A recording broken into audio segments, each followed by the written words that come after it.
Olá, pessoal que assiste nosso podcast da AgroSkills, a nossa aceleradora de carreiras no agro. É com grande satisfação que a gente está aqui com Atos Bonifácio, ele que é coordenador de inovação lá do Sebrae Goiás. Atos, seja muito bem-vindo. Obrigado, Samanta. Esse Atos Bonifácio aí já tem algumas pessoas que brincam com esse sobrenome, né? Mas obrigado pelo convite. É um prazer estar aqui com vocês e bater um papo aí sobre carreira, sobre inovação, sobre ecossistema, sobre os temas que vocês puxarem. Eu tô pronto, né? Não sendo coisas que vão me colocar em saia Periculosas. justa, vamos expor, né? Brincadeiras à parte, não é livre, né? Acho que esse momento é descontraído, é bacana. E é uma maneira também de contribuir com uma startup que nasceu em um programa que a gente também participou. Então, é quase que um dever estar aqui, né, com vocês e na verdade, um prazer colaborar. Que bom. Para quem não sabe, né, a AgroSkills surgiu de um desafio agro-startup que é coordenado pelo Sebrae Goiás, pelo Senar Goiás e pelas parcerias, né, Emater, Agrodefesa, etc. E o Atos estava lá na época, né, quando tanto eu quanto a Ana Carolina Cavalcante fundamos, né, idealizamos, né, a AgroSkills em 2022. Desde lá ele vem nos acompanhando, né, o Sebrae de fato acompanha desde a criação do CNPJ, né, a condução, a lapidação dos pequenos empreendimentos até que eles atinjam aí e virem unicórnios, porque a gente vai virar unicórnio, né, não, Atos? Então, o Atos tem acompanhado a gente e eu queria, né, já que a gente já começou a falar sobre o sobrenome aí, que eu tô vendo que tem uma história aí, quem é o Atos, né? Antes de ser do Sebrae, antes de ser essa figura bacaníssima, agradabilíssima, né, que sempre está com a gente. Quem é o Atos? De onde veio o Atos? Bom, eu gosto de me colocar como uma pessoa simples mesmo, tranquila, um cara de paz, né? Aquele negócio do cristão, né? Depois que a gente vira pai, a gente acaba sendo o pai dos meninos, né? Então, antes de ser o Atos, a gente sempre se coloca, né? Qualquer pessoa se coloca como o pai das crianças. Então, eu sou o pai do Caio, o pai do Vinícius. Caio com 26 anos, fruto de um relacionamento na adolescência. Eu fui pai adolescente e o Caio já está com 26, é formado, já está fazendo residência, é médico. E o Vinícius, 9, ainda está trilhando os caminhos dele, mas um camarada, muito gente boa, camarada muito inteligente, muito interessado, muito doce. Papai tem muito orgulho de ser papai dele. E o marido da Renata, né? Muitos anos já, estamos juntos aí nessa vida, nos encontramos. Estamos aí há 18 anos juntos e 14 anos de casados. Uau! Seguindo uma vida de desafios, mas de muita coisa bacana. E uma pessoa que sou goiano, nascido aqui em Goiânia, né? Eu falo que as duas grandes paixões que eu tenho começam com V, que é o Vasco e o Vila Nova, mas já podem ver que eu sofro muito com o futebol. Nada de vitória, vocês viram, né? Vasco, Vila Nova. Ontem, por acaso, nós ganhamos, né? O Vasco ganhou ontem, né? Então, de vez em quando acontece. É raro. Mas a gente insiste, né? Time, quando a gente escolhe, a gente segue com ele, né? Então, também, brincadeiras à parte, isso ilustra os desafios que a vida tem, né? Às vezes a gente está em altos e baixos, né? Já vi meu time ser campeão várias vezes, assim como eu já vi ele caindo para a segunda divisão. Mas a gente persiste com ele, né? Não é algo que é efêmero, né? Então, às vezes, algumas coisas na vida você pega como propósito, né? E como eu gosto, assim como vários brasileiros, vários de nós faz parte do nosso movimento, da cultura, do nosso dia a dia do Brasil, né? O futebol. Então, eu sou um assíduo que acompanha assiduamente o futebol, então eu sigo firme com essa paixão, mesmo sofrendo, né? Então, acho que uma pessoa de hábitos simples também, gosto de estar com a minha família, muito de praticar esporte. Estou aí por causa de um pós-operatório esperando aí um mês para poder voltar, mas adoro praticar esporte, praticar exercício físico regularmente, né? Ler também coisas, então assistir filme. Então, sou uma pessoa de hábito simples, tranquilo, pessoa sossegada. Legal. Bom, conhecer mais um pouquinho da vida do Atos. Atos, onde é que você nasceu aqui, né? Você nasceu em Goiânia, sim, mas geralmente quem é de Goiânia fala, sou do Urias, sou da onde? Passei por alguns lugares nessa cidade, né? Então, eu cresci ali nos primeiros anos no Crimeia Leste, ali perto da pecuária, né? Perto da pecuária. Depois fui para o setor universitário, morei muito tempo no setor universitário. Depois setor Oeste, também muito tempo. Ali setor Pedro, ali setor Bela Vista, ali perto do campo do outro time. Morei ali Inimigo. atrás, morei ali atrás um tempo. Depois, a vida me levou para o Tocantins. Eu morei em Palmas, no Tocantins, 2 anos, com início da atividade pós-formado, né, pós-graduar, depois da minha formação profissional aqui, né, de graduação aqui em Goiânia. Passei por 2 anos lá que eu conheci o ambiente de inovação, lá que eu comecei a me conectar, depois voltei para cá. Aí aqui, história longa, né, passei por vários lugares até casar. Meu primeiro apartamento foi aqui no Nova Suíça, e hoje eu moro no setor oeste, Que né? legal. Então, conheço Goiânia muito bem.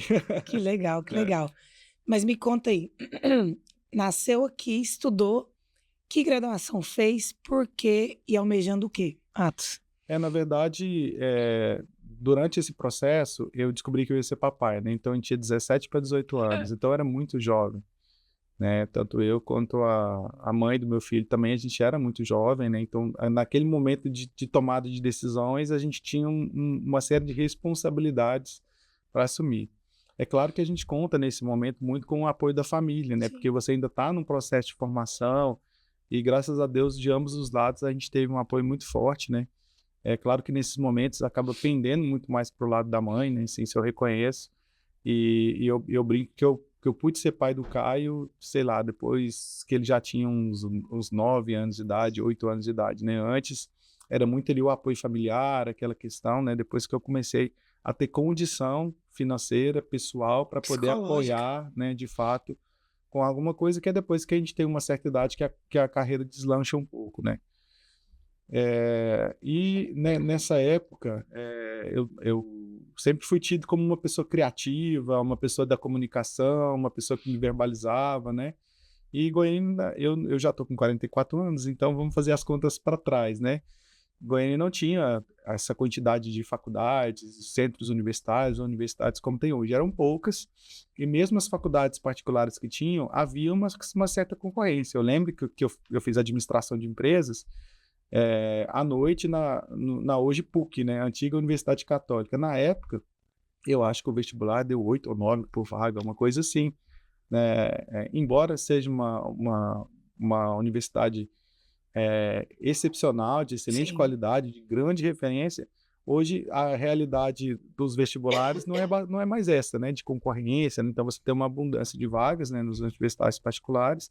Em alguns casos você tem alguma concorrência, né, em termos de inscritos, e você tem uma concorrência maior nas universidades públicas, né, para poder entrar, né, pelo Enem ou pelo vestibular, né, seja como for o sistema que a empresa adota. Então, fui para ali porque, na época, eu imaginava que a gestão me daria condição durante o processo de graduação, me desenvolver e me encontrar para saber se eu iria mais para o lado da pesquisa ou da docência, se eu seria um gestor, se eu seria alguém que trabalharia com finanças, com marketing, com, enfim, com produção. E aí eu acho que os cursos de gestão, a administração te dá essa Sim. diversidade, né? Te dá essa pluralidade na formação.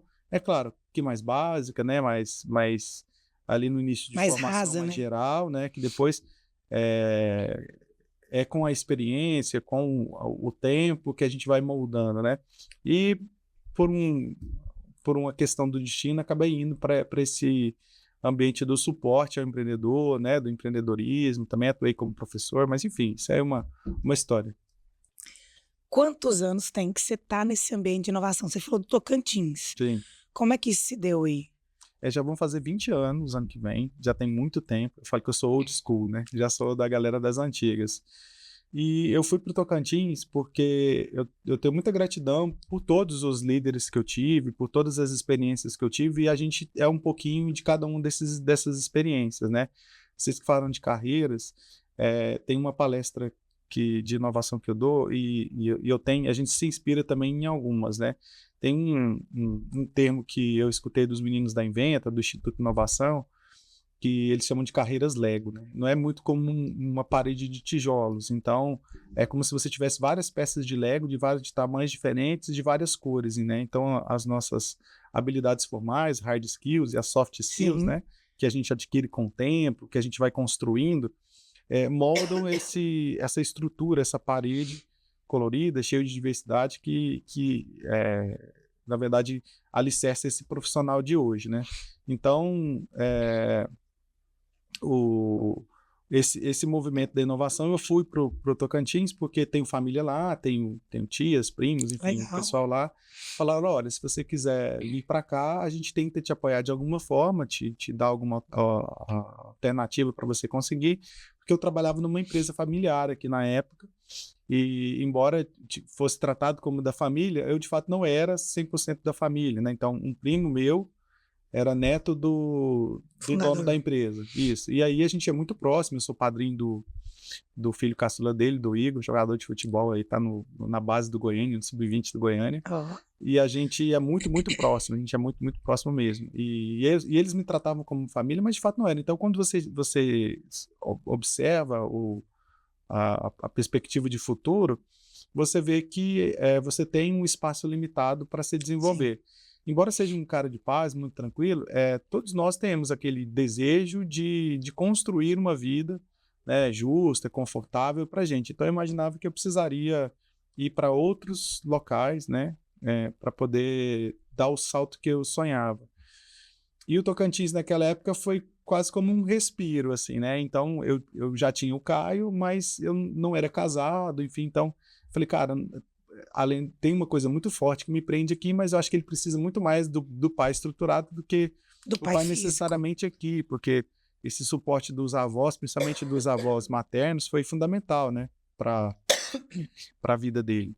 Então, nesse movimento, eu fui para o Tocantins e ali eu conheci o agora saudoso, assim, né, faleceu recentemente, o Tadeu Zerbini, que ele era na época diretor do Tribunal de Contas do Estado e também era da Fundação Ubra.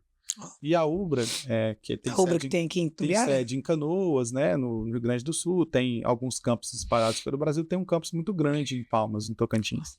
E lá tinha uma incubadora de empresas, que chamava IEP, Incubadora de Empresas de Palmas. Era um galpão, ficava na BR, era bem legal. Então, a gente falou, olha, achei você desenrolado, vou te dar uma chance para você trabalhar na incubadora. E eu falava, o que é incubadora, né? Aí lá é que eu conheci. E vamos lá, em 2005, né? Então já tem bastante tempo.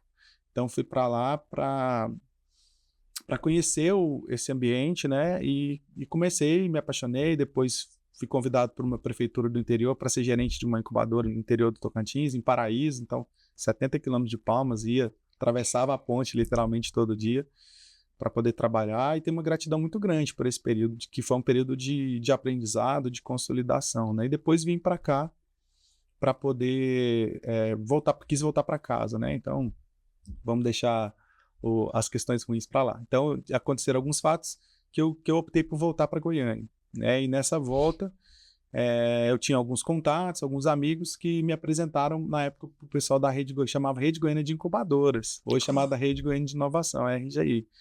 Então, a Marinês, na época, era presidente da RGI, ela é professora aposentada do IF, na área de Química, e ela era presidente da rede, porque ela era então gerente da incubadora de empresas do antigo Cefet, né, hoje IF. E aí, nessa época, a Marinês gostou do meu currículo e me indicou para ser bolsista, era uma bolsa da FINEP, do CNPq, na verdade, de um projeto que eles captaram com a FINEP, para a reestruturação das incubadoras no estado, ou fortalecimento. E tinha uma incubadora de empresas na Universidade Salgado de Oliveira.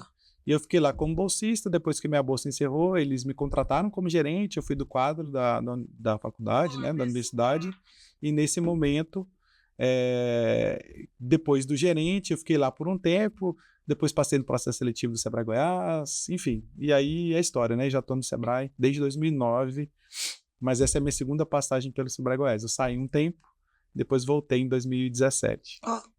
Interessante. Mas eu saí do Sebrae para ir para o Sebrae, tá? Sebrae. Então Mas tudo Goiás ou tudo... Goiás Nacional, trabalhei no Sebrae Nacional, depois voltei para Goiás. Então, conta um pouquinho sobre o cenário nacional. Por que ir para o nacional? Porque aí você tem que ir para Brasília. Fui para Brasília, fiquei 5 anos e pouco lá em Brasília. Foi um tempo... Já casado? Já casado.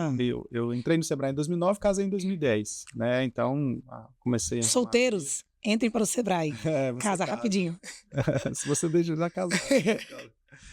E nessa época, assim, foi muito bacana, porque quando você trabalha em qualquer ambiente de inovação no país, é inegável que essas instituições ou essas iniciativas, por assim dizer, têm uma relação muito próxima com o Sebrae, né? O Sebrae de todos os S's, eu brinco que cada S tem a sua grande força. Cuidado que eu sou ex-Senar. Não, o cenário é maravilhoso.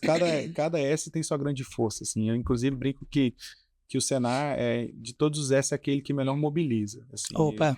Eu acho que o Senar tem uma capacidade de trazer um pelotão de gente que é admirável, assim. Eu vejo nos eventos... De engajar, assim, né? De engajar, o pessoal veste muita camisa.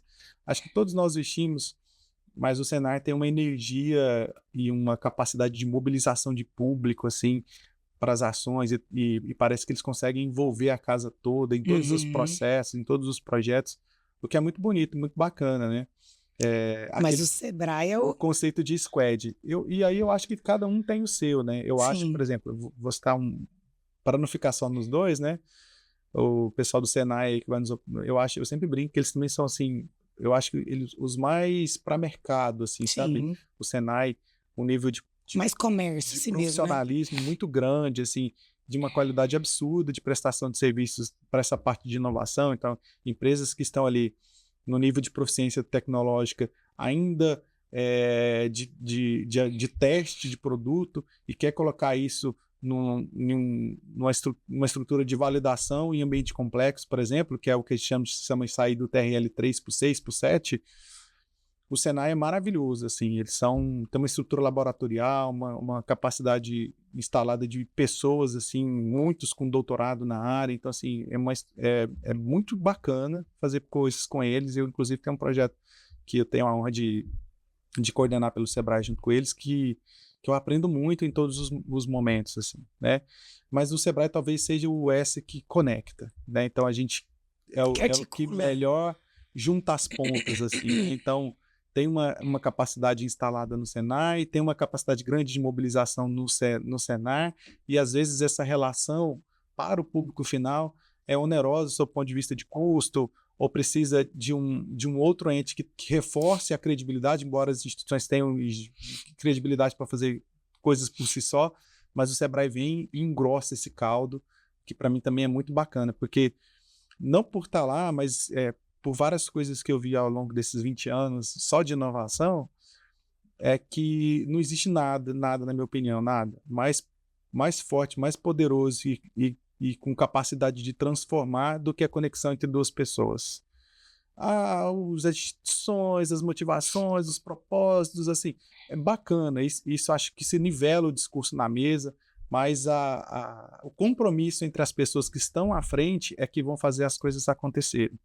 Né? E aí, voltando, né, desviei um monte, mas voltando, eu entrei no Sebrae em 2009 já para essa área de inovação, vinha das incubadoras, o processo era para analista de tecnologia, para você ver como as nomenclaturas eram distintas. Vão mudando, né? Na época, o conceito de inovação era muito ligado à ciência e tecnologia, daquele processo de quem conhece é old school igual eu, do glossário da FINEP, dos conceitos que a FINEP trazia para o Brasil sobre o que era uma empresa de base tecnológica, o que era uma empresa intensiva em tecnologia, o que era uma pesquisa básica, uma pesquisa aplicada. Então, ali o que era um parque tecnológico. Então, tinha Não que eu seja dessa época, mas eu ouvi falar.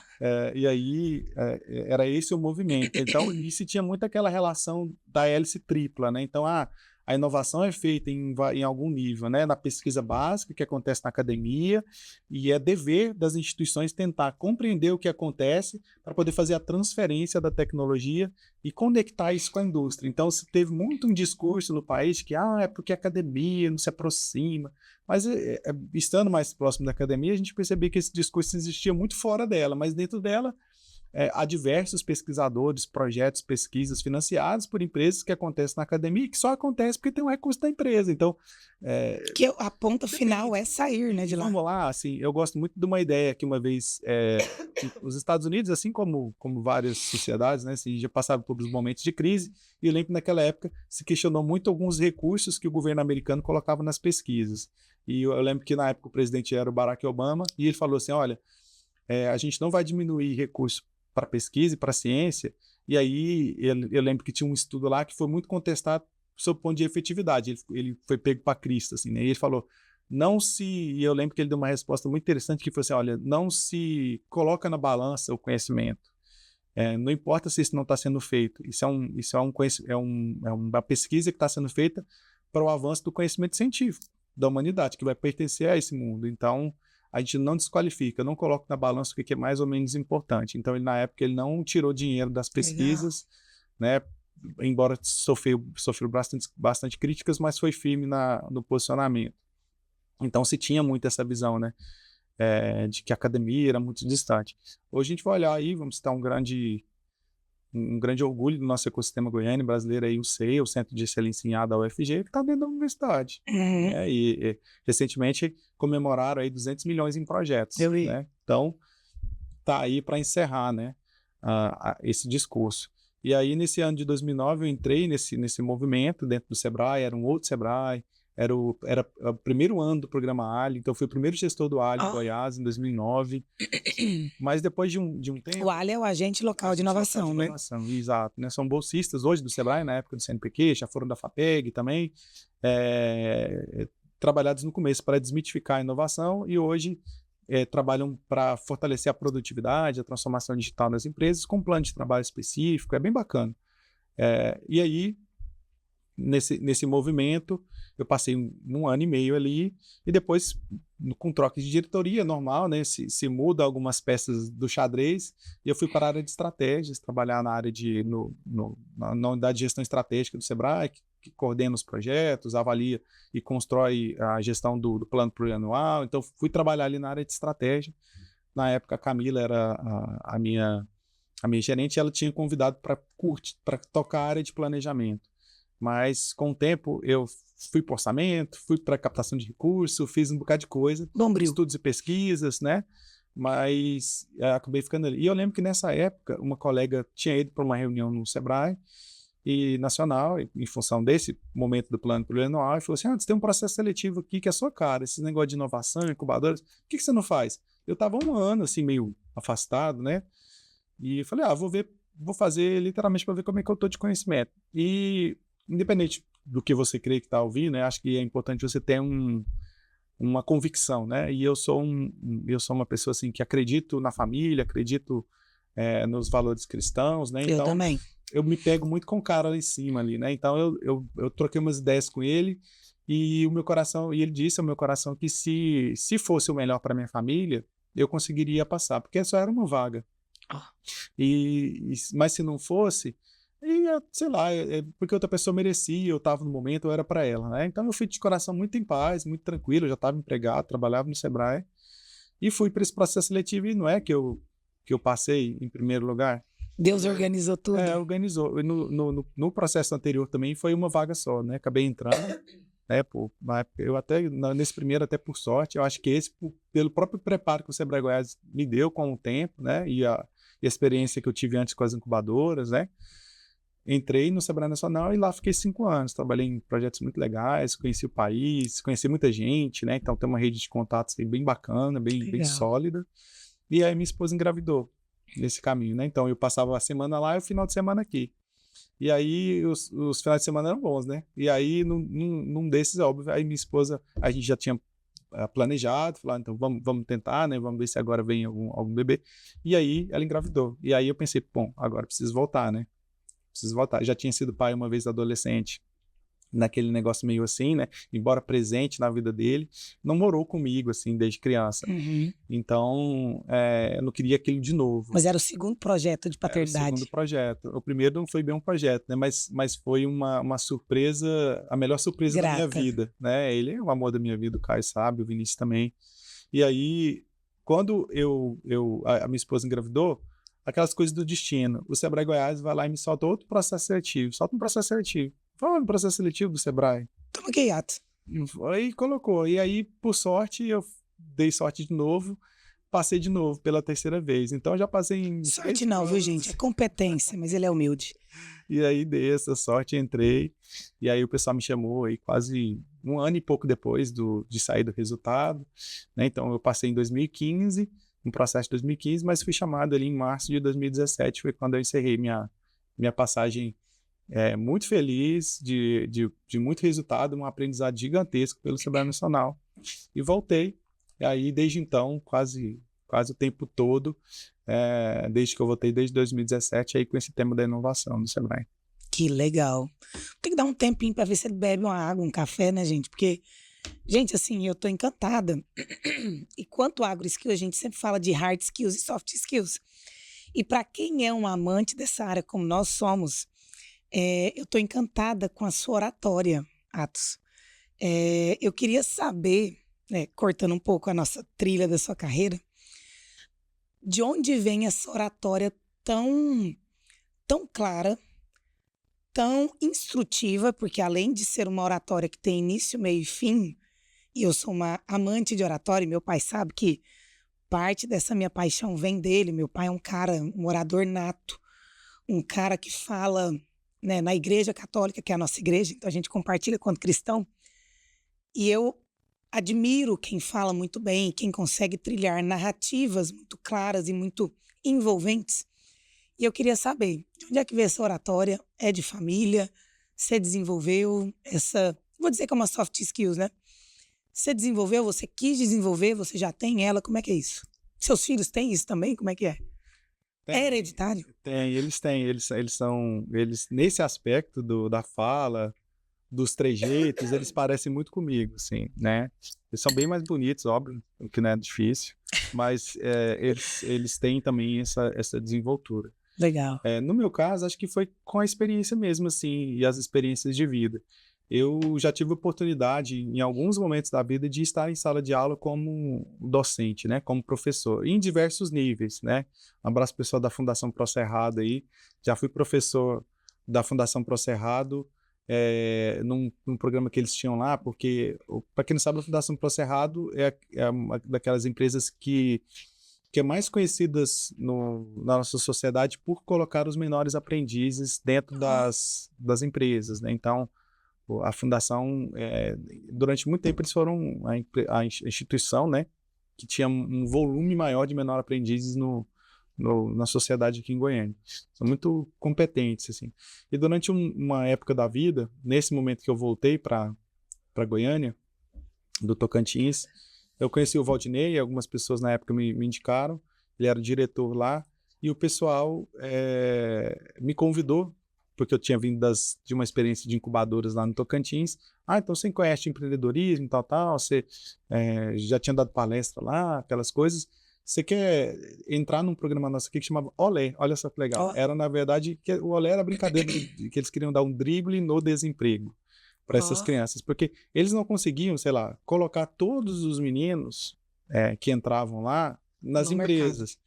Então ficava ali uma quantidade de crianças, literalmente ali, de 14 anos, né, 15 anos, sem essa oportunidade. Então eles pensaram, vamos dar algumas ferramentas, uma capacitação mais voltada para o empreendedorismo, para desenvolver esse aspecto da autonomia, da livre iniciativa das pessoas. Da independência. Então, eu dei aula de tudo para esses meninos, de plano de negócio, de matemática, de português, de informática. Então, eu tinha uma turma que aí era voluntário, para você ver como era. A turma era ministrada na sala de aula de uma escola dominical que funcionava no fundo de uma igreja evangélica lá no Jardim Novo Mundo. Gente! Então eu saía de casa, ia lá, trabalhava com esses meninos, assim, foi um momento extraordinário. Assim, você desenvolveu essa oratória. Também. E aí eu fui professor também de universidade, de pós-graduação, várias palestras no Sebrae durante esse tempo, né? Participação de reuniões. E eu acho que um pouco a gente traz, né? Então tem um pouco também, mas com o tempo a gente vai perdendo a timidez, né? Então, quem me conhece no íntimo aí, costuma dizer que eu sou uma pessoa engraçada, né? Que eu conto, tem umas falas, né? Assim, umas tiradas, né? De momento. Umas figurinhas no WhatsApp. Figurinha no WhatsApp. Mas eu sou, não parece, mas eu sou uma pessoa que sempre fui mais tímido, assim, né? E aí, esse negócio do lado mais engraçado é para poder um pouco camuflar esse movimento, né? Então, assim, eu sou amigo de todo mundo, mas até um certo nível, assim, né? É um pouco difícil entrar no meio socialmente, sim, intimamente quase ninguém. Muito pouco, assim, né? Eu sou um pouco mais reservado nesse ambiente.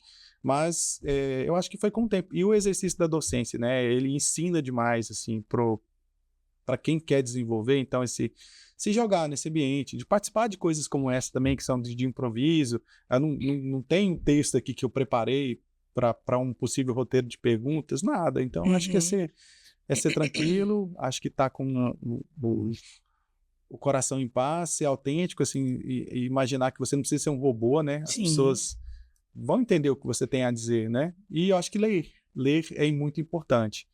Não só questões técnicas, né, da sua área. Mas livre também, né? Mas coisas que te complementam, né? Eu tava muito assim, até mandar um alô aí pro professor Carlos André, né, de português.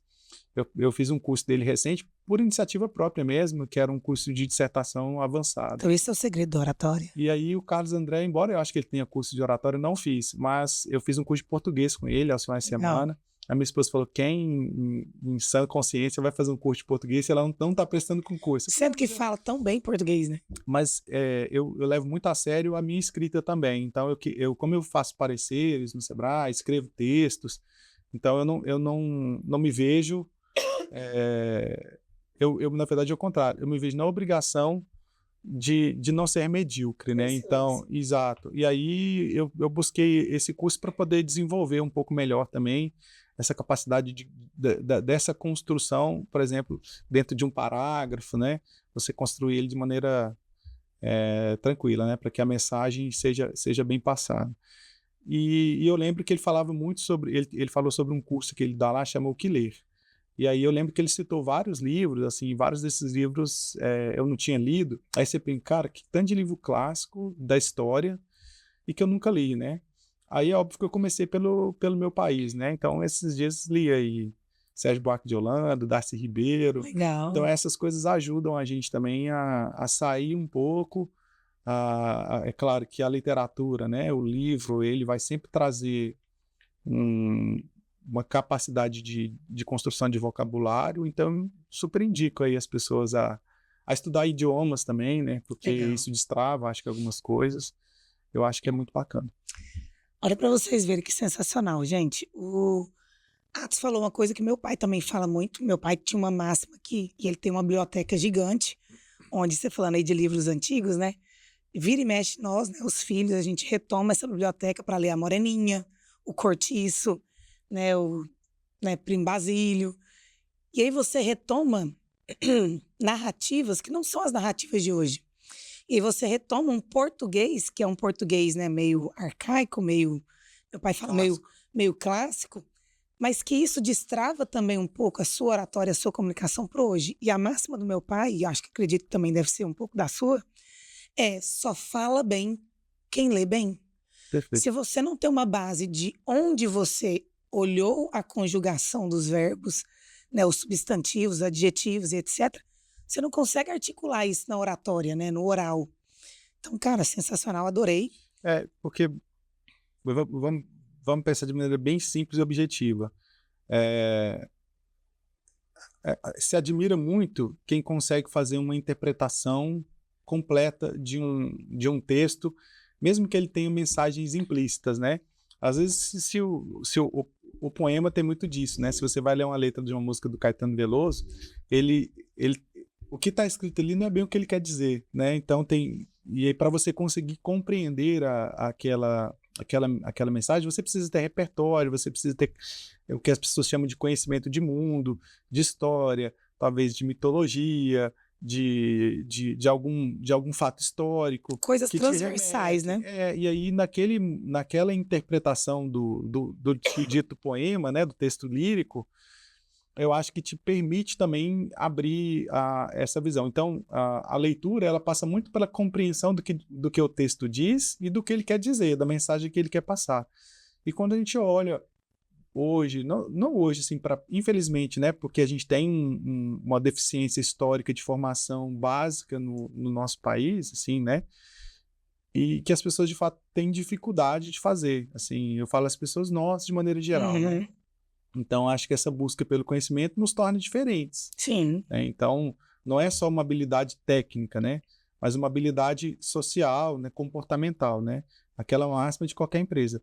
As pessoas quase sempre entram a primeira oportunidade por um aspecto técnico. E elas saem, ou elas deixam de fazer parte do quadro, quase sempre por um aspecto comportamental. Pela ausência daquele aspecto comportamental determinante para aquela atividade. Perfeito. E aí eu quero puxar o gancho exatamente disso, porque é disso que a gente gosta. Falamos de oratória, né? Falamos da sua carreira de inovação. Inovação é hard skills, então é uma habilidade técnica que você desenvolveu. É a nossa referência, mas para mim, para AgroSkills, é uma referência no Sebrae de inovação. Com certeza no nosso cenário goiano aqui também.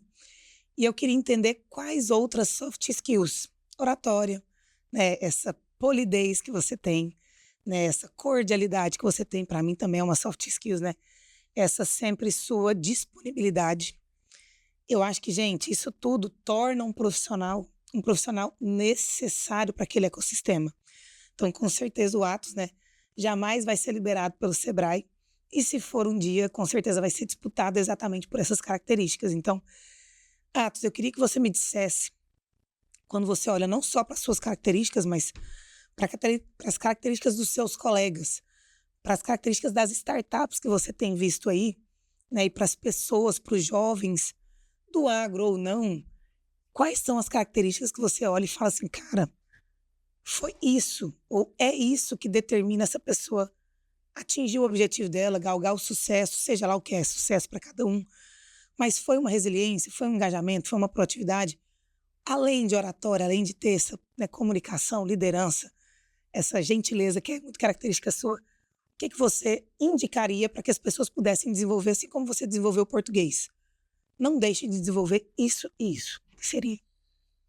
Eu acho que não existe fórmula mágica, né?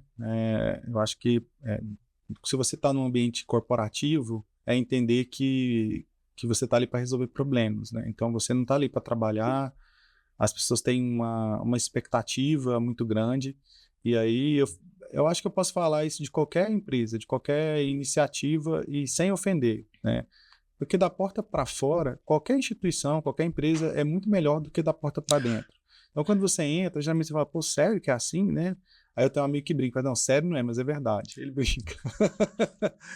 E isso é normal, assim, as empresas têm seus dilemas, né? Tem uma força muito grande por um lado, mas aí tem uma deficiência de processo aqui, tem um nível de burocracia que é questionado ali, tem uma decisão ou uma liderança que, de repente, não é muito o que eu espero, do que as pessoas imaginam como que o projeto, né?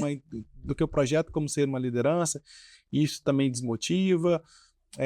As pessoas tendem a ser muito paternalistas com as suas análises, assim, principalmente da própria carreira. O que eu quero dizer? Teve o ciclo de desempenho. Eu fui reconhecido. Então o processo é justo. Não fui reconhecido, tá tudo errado. Entendeu?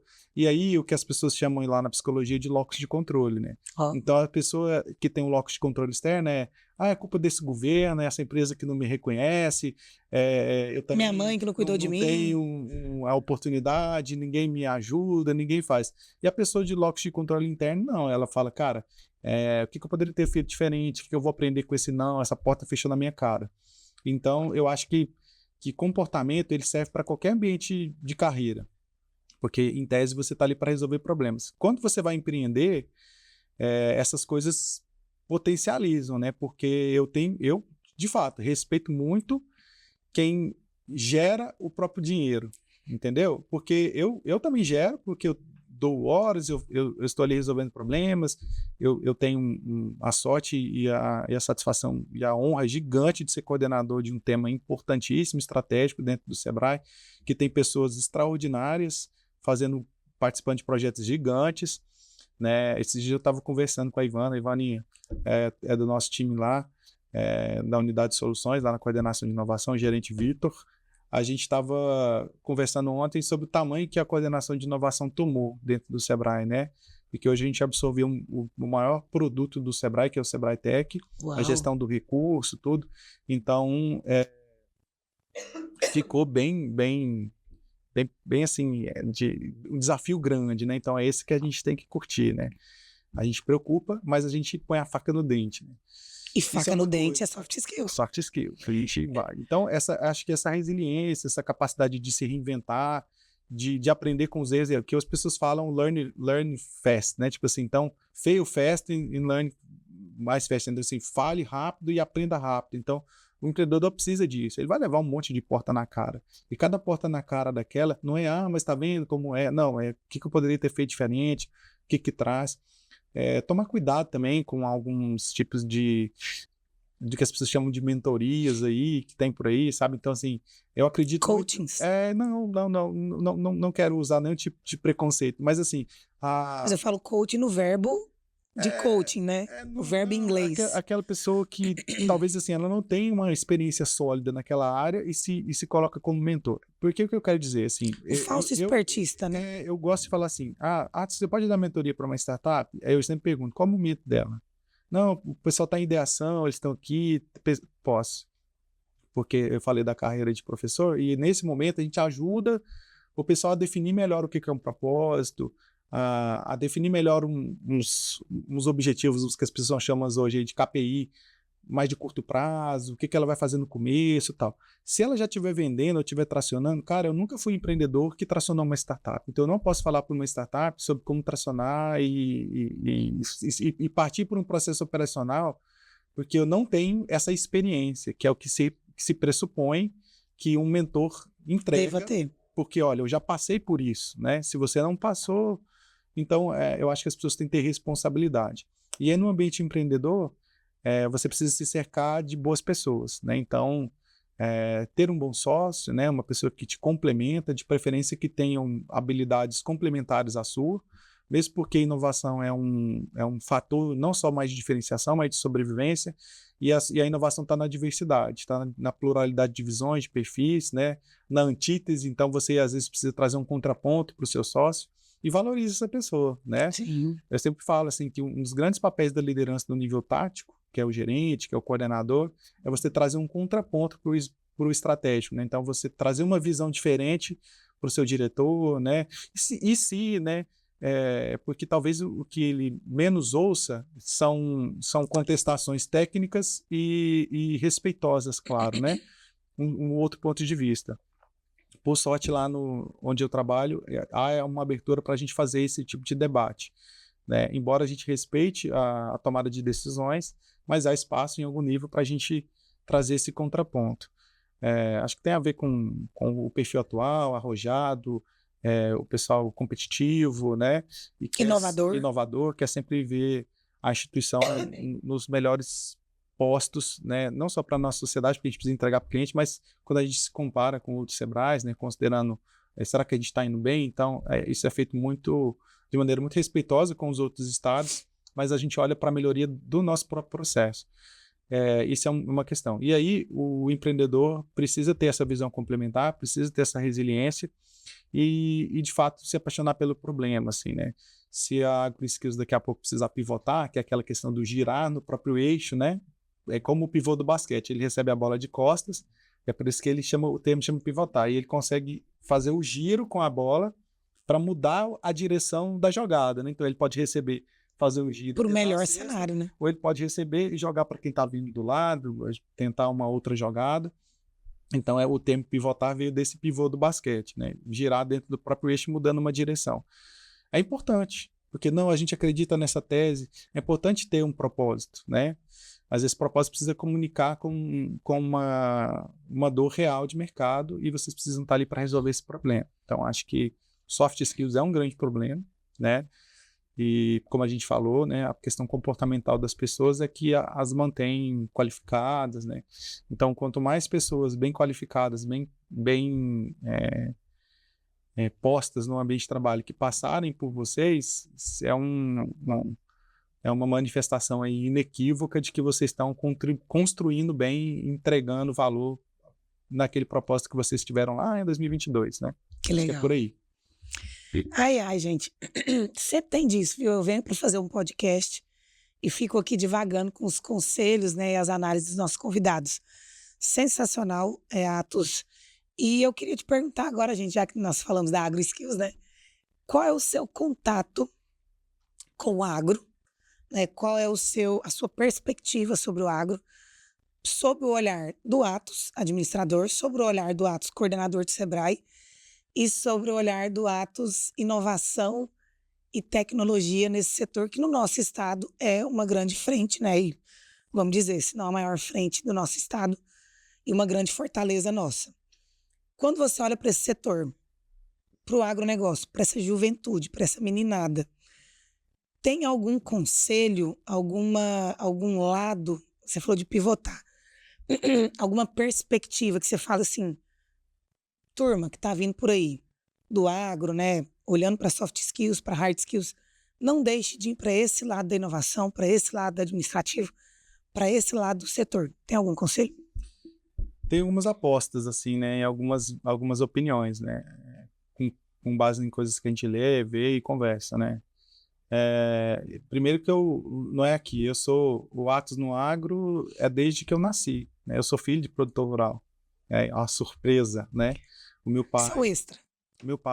A família do meu pai é da região ali de Piracanjuba, interior de Goiás, e durante boa parte da vida do meu pai ele foi produtor de leite, né? Piracanjuba já foi uma grande bacia leiteira do estado, e assim como Piracanjuba, várias cidades transformaram o leite, assim, a pecuária para a agricultura, né? Sim. Então lá no meu pai hoje é tudo soja, tá lá, ele mora na fazenda até hoje, então ele nasceu na roça, literalmente com a parteira, né, com a minha avó. Então meu pai é uma pessoa que é pé na terra desde que nasceu, né? Meus avós também, meu avô veio de carro de boi da região do Cerrado Mineiro para Goiás naquela época com alguns filhos já pequenos. Meu avô já tinha a consciência de que um pedacinho de terra em Minas valia uma terra em Goiás, e ele entregou um pedaço ali para alguns Fez filhos. o escambo. Meu bisavô.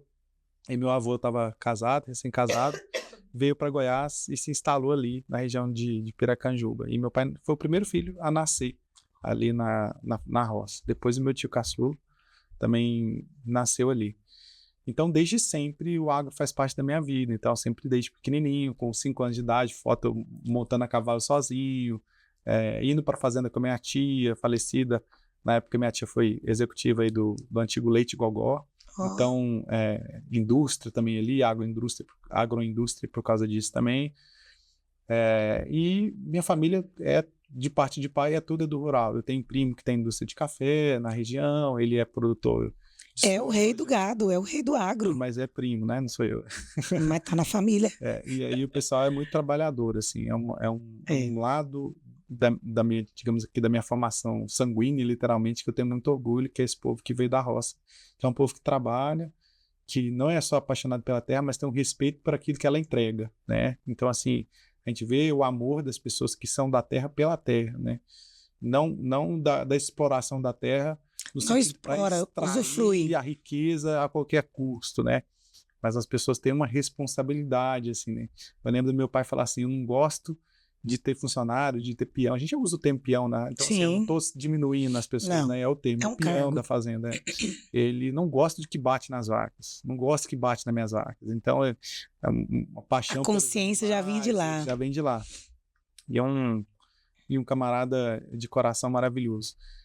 E hoje, estando assim mais próximo, o que tenho acompanhado nos últimos anos o desafio agro, e também ser característica do nosso estado, eu pude perceber, eu acho que se a gente parar para pensar rapidinho aí, que talvez é o setor menos resistente à adoção de tecnologias.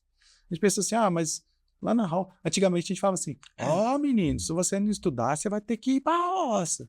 Hoje em dia, assim, menino, se você não estudar, se tem um lugar que você não vai, é para a roça. Exato. Então, a dita roça, né, esse termo aí para fazenda, para propriedade rural, para agroindústria, são empresas, né? Aquela roça da família que o avô... Hoje são negócios, empresas. Quem acompanha aí os principais programas de TV que trazem grandes exemplos, veem como famílias se profissionalizam, se trabalha questões relacionadas à sucessão, né, para que se mantenha. Porque se tinha muito isso também, né? Essas gerações, igual a minha, né? Meu pai, aí eu estudei para trabalhar na cidade, assim, né?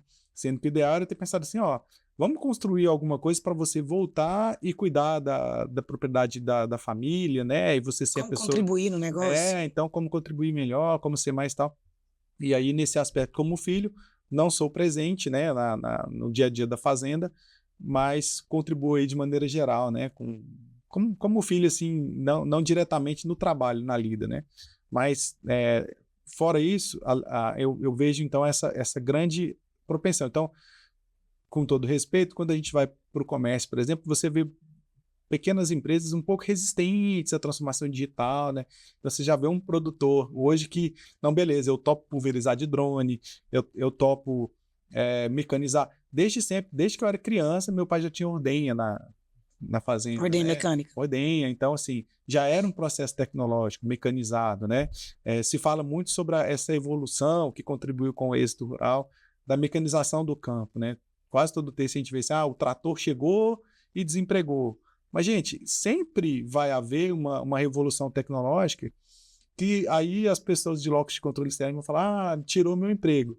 E os outros que enxergam oportunidades, tem oportunidades novas para que eu possa estar inserido, né? Então, eu diria para os talentos do agro aí, né, para que eles estejam muito abertos ao desenvolvimento de questões comportamentais. Eu estudaria fortemente, não puxando a sardinha aqui para o Sebrae, mas questões de comportamento empreendedor, de atitude empreendedora, participaria de maratonas de inovação, como a gente faz todos os anos, para poder trazer elementos novos para o meu comportamento, meu conhecimento geral.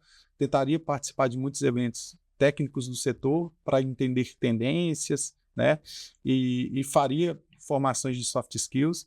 O nosso agro é um agro mundial, né? Esse mundo está com fronteiras cada vez menores, em que pese a gente vai ter tecnologias que vão eliminar essa barreira linguística do mundo, mas como eu falei lá atrás, acho que um estudo de idioma ele é importante para você destravar outras questões de percepção, de capacidade de oralidade, isso. E uma outra questão eu entraria pesado aí na tecnologia. Assim, eu faria uma formação técnica tecnológica mesmo, né? Pode ser uma engenharia ligada a alguma questão relacionada a hardware, né? Eu acho que, eu imagino, né? Não estou lá dentro para saber, mas eu imagino que os cursos técnicos da área, né? A engenharia agrícola, agronomia, medicina veterinária, zootecnia, eles vão também acabar incorporando, se já não incorporaram, né? Confesso que eu não tenho tido contato com as ementas mais modernas dos cursos, mas com certeza eles vão incorporar cada vez mais processos tecnológicos na formação desse profissional que vai ser necessário isso, né? Então, o médico veterinário, ele tem aquela formação, por exemplo, quero fazer parte, quero trabalhar com inseminação artificial. Então, você tem todo o protocolo, né, que é trabalhado, que é ensinado, que é feito, né? Então, o uso do ultrassom, como você faz uma aspiração folicular, os zoócitos. Olha ele. Vamos lá, né? Vamos lá. Mas quais são, né, as tecnologias que podem otimizar e garantir, precisar aquele processo? E se o veterinário, assim como as outras formações, não se adequarem ao uso de tecnologia, né? E não entenderem que isso é para corroborar e não para retirar a utilidade dele, né? De fato... daqui a pouco você tem um modelo mais eficiente, que é feito lá no laboratório, na hora de gerar o embrião, né? O in vitro, então já se moderniza, já tem um processo de congelamento que não sei o que lá. Então, assim, sempre vai ter, né? Tem a lei de Moore, né? Que fala que os chips de computador, eles dobram a capacidade de processamento a cada 1 ano e meio. Então, por aí, a gente poderia chutar que a cada 1 ano e meio a gente tem revoluções tecnológicas grandes. E tá vindo uma gigantesca, que acho que eu, assim, gosto de dizer que quem fala sobre, com propriedade, assim, dá dicas diretas, por exemplo, por tecnologias que são transversais como o IA, ainda está chutando muito, assim, né? Porque a gente tem muito mais perguntas a fazer, é a minha visão atual, não definitiva, claro, né? Do que respostas para dar. Mas é fato que essa revolução da inteligência artificial, ela vem como um grande marco para uma nova era, né? Tem uma frase de um poeta falecido do Uruguai chamado Eduardo Galeano que diz que esse mundo está grávido de outro mundo. Então, o que vai nascer é um mundo novo que a gente ainda não conhece, né? E já se tem análise de que grande parte das pessoas, né, dos profissionais de daqui 20, 30 anos, vão trabalhar em profissões que ainda não existem. Gente, eu tô assim... Vou gastar minha oratória também com o Atos, né, para impressionar o convidado. Estou embasbacada. Não conhecia este Atos e é um prazer, Atos. Queria já caminhar para o final, né? Geralmente a nossa pergunta final é algum tipo de dica, mas eu acho que quem não escutou, né, esses últimos 5 minutos aí não vai escutar nenhuma melhor dica no que tange nem a agro, nem a inovação, nem a tecnologia e nem a novo mundo, né? Então, olhando aí para inteligência artificiais e outras soluções. Atos, fiquei assim encantada, né, com a sua carreira mais profundamente, né? Eu já te acompanho há um tempo, mas te parabenizar não só, né, pelo que você trilhou, queria inclusive mandar um abraço para o Caio, para o seu filho, Vinícius. Vinícius. Vocês devem ter o mesmo orgulho que eu tenho do meu pai, do pai de vocês, sem sombra de dúvida. E agradecer, né, esse bate-papo aqui, conhecer um pouquinho mais sobre você, sobre o Atos administrador, Atos inovação, Atos parceiro, né, porque te agradecer de imediato o fato de ter vindo aqui tão cedinho para cá para poder bater esse papo com a gente. E se você tiver mais alguma coisa, porque se sair mais alguma coisa daí, eu não sei, né? Para dizer e contribuir, esse é o momento. A AgroSkills está muito feliz de ter esse relacionamento, porque um networking valioso como você não só abre portas, como abre janelas e galpões e portões. Então, queria saber aí da sua opinião desse bate-papo e um último recado aí para essa turma. Acho que assim, acho que a gente tem o nosso lugar nesse mundo de merecimento e aquilo que a gente almeja está muito à distância do nosso esforço, né? Imagina aquela criança correndo com uma pipa, né? Então, o vento, ele tem influência sobre o quão a gente chama de raia, papagaio, né? O quão você vai levantar a pipa. Mas é inegável que o esforço que a gente vai dar, né, em tentar, em correr, em fazer, é isso. E o que distancia você desse sonho, né, dessa analogia aí da pipa, é o tamanho da linha que você vai dar, né? Se você der muita linha, ela vai voar muito alta, né? Então, é acreditar. Às vezes, tá confortável ela curtir aqui, porque ela tá sob o meu controle, mas é preciso, às vezes, dar a linha. Então, tudo precisa de... Tudo que cresce, a planta, quando cresce, ela demanda energia, ela se expõe, né? Então, eu acho que é isso. E muita coisa que a gente vê crescendo, que a gente acha que está crescendo de maneira desmedida e de maneira surpreendente, ela já tem raízes muito fortes, né? Então, às vezes, você vê um sucesso ou um processo evoluindo, às vezes a gente está vendo agora, mas as raízes que ela construiu para estar sólida ali são muito fortes. Então, eu diria assim, para as pessoas terem mais aptidão ao risco, mas de maneira controlada, que é o que o empreendedor faz, né? Ele toma risco, ele tem aptidão ao risco, mas em certo controle, ele avalia as suas jogadas, né? Então, se você fizer uma jogada errada no xadrez, você vai levar um checkmate, né? Então, é avaliar as possibilidades de contragolpe que você tem. Pensar que esse mundo ele é muito mais colaborativo do que de concorrência, né? Então, eu acho que a gente também estabelece valor, gerando valor para outras iniciativas para que a gente possa potencializar. Quando a gente trabalhou ali no início do Pacto Goiás pela Inovação, que é um movimento voluntário que existe no Estado, em que as instituições todas olham e se comprometem, né, assinam literalmente um termo, para falar, cara, a gente vai trabalhar juntos aqui para fortalecer a inovação e o ecossistema para o bem do nosso povo. Não é para o bem do Sebrae, para o bem de outras instituições, é para o bem das nossas futuras gerações. A gente dá as mãos para isso. Então, entender que em diversos momentos a gente vai gerar, sim, valor, mas valor de maneira compartilhada, né? Que em vários momentos a resposta não está só na minha atividade, né? Mas em como que eu complemento a atividade de outros parceiros, outros atores, para que a gente faça, de fato, uma ação para o ecossistema, chamado ecossistema, sem confundir o empreendedor, né? Então, eu acho que para quem quer crescer, acho que tem que estar aberto a aprender, tem que estar aberto a socializar, ser humilde, mas não subserviente, né? Então, assim, a gente tem que ter o coração ensinável, a gente fala assim, né? O aluno, ele tem que ter o coração ensinável, ele tem que ter, você brincou com os coaches, eles chamam de coachability, né? Assim, a capacidade de receber feedback com amor, né? De tentar entender as melhores sugestões ou práticas ou oportunidades, experiências que a gente vê com a vida e como que aquelas ações podem fortalecer o nosso caminho. Estudar, ser um Um eterno curioso. aficionado aí, né? Um incansável aprendiz, porque dessa vida a gente está sempre de fato aprendendo, né? E ter paciência, porque, desculpa, mas é uma coisa que eu aprendi, algumas coisas vão vir com a idade, com o repertório, com o tempo de vida mesmo, né? Então, assim, quando mais jovens a gente é mais impetuoso, a gente é um pouco mais ansioso, a gente quer resolver as coisas mais rápido. O tempo vai ensinando que às vezes as coisas precisam maturar, né? Quem quiser ver um paralelo aí filosófico, procura a história aí do bambu chinês, como que o bambu chinês sai da terra. Eu vou deixar aí, como eu pedi para as pessoas estudarem, então pesquisa aí como que o bambu se forma e quanto tempo ele demora para poder sair de dentro da terra, e você vê por isso. Gente, fechou. Atos, foi sensacional, adorei. Gente, compartilhe esse podcast com quem vocês acharem que faz sentido, seja um empreendedor, seja um estudioso, seja um curioso, seja um orador. Foi uma satisfação ter o Atos aqui. Contem conosco, tem mais episódio por aí.